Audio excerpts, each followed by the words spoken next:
Je suis né le 1er septembre 1932 dans la Marne.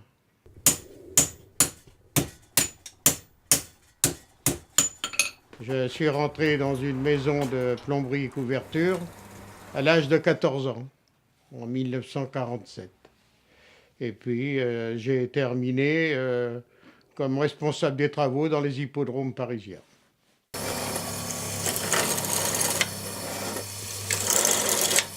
J'ai passé mon permis voiture à l'âge de 20 ans. Et la première voiture que j'ai conduite, c'était une B2 camionnette. Chez mon patron, j'étais embauché en couverture plomberie.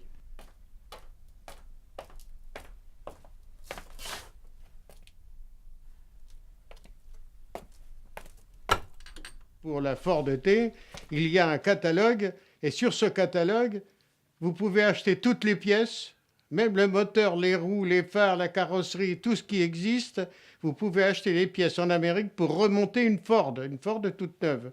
Or que ça n'existe pas en France.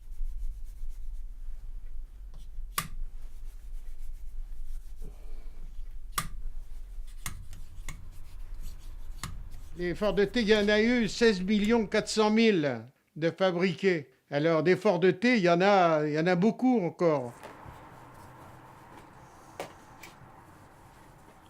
Quand on veut entreprendre une restauration, d'abord, il faut avoir quelques connaissances, mais surtout avoir la passion des vieilles voitures et puis avoir le courage de pouvoir faire la restauration parce qu'on se trouve devant des murs. D'abord, on a du mal à trouver les pièces. Ensuite, les pièces elles sont très chères. Et puis les pièces qu'on ne trouve pas, bien souvent, il faut les fabriquer. La première que j'ai achetée, c'est la Buick. La généralité de cette voiture, c'est qu'elle a des freins tambours, mais pas comme les Français avec les tambours à l'intérieur. Les tambours sont à l'extérieur. Et ça veut dire que ça freine beaucoup mieux.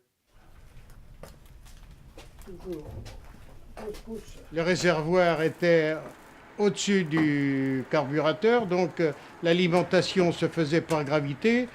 Il n'y avait pas de pompe. Et c'était facile, lorsqu'il y avait un problème, de pouvoir démonter le carburateur et voir un peu ce qui se passait à l'intérieur pour pouvoir redémarrer la voiture.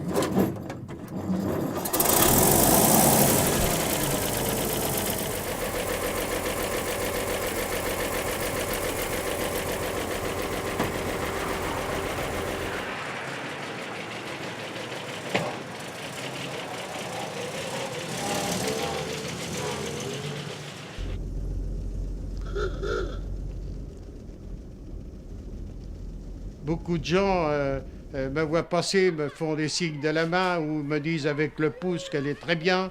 Bien sûr, ça fait plaisir. Et puis vous vous arrêtez, des gens viennent autour et puis ils vous demandent s'ils peuvent la photographier, voir.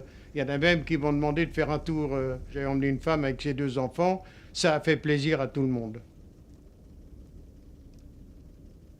Je me rappelle lorsque, à la Libération, quand les Américains sont arrivés, ils sont arrivés avec les Jeeps, les GMC, les Aftrak et tout ce qu'il y avait. Ça, c'était très bien. C'était des appareils, des véhicules de guerre. Par contre, au Val d'Or, en bas, où je travaillais, moi, à Saint-Cloud, il y avait une centrale américaine où les Américains, les soldats, puisqu'ils avaient amené leur famille et tout, où ils venaient chercher, que c'était comme un supermarché. Et là, j'ai vu d'innombrables voitures américaines, de toutes sortes. Et peut-être que le virus, sans m'en apercevoir, a commencé à cette époque-là.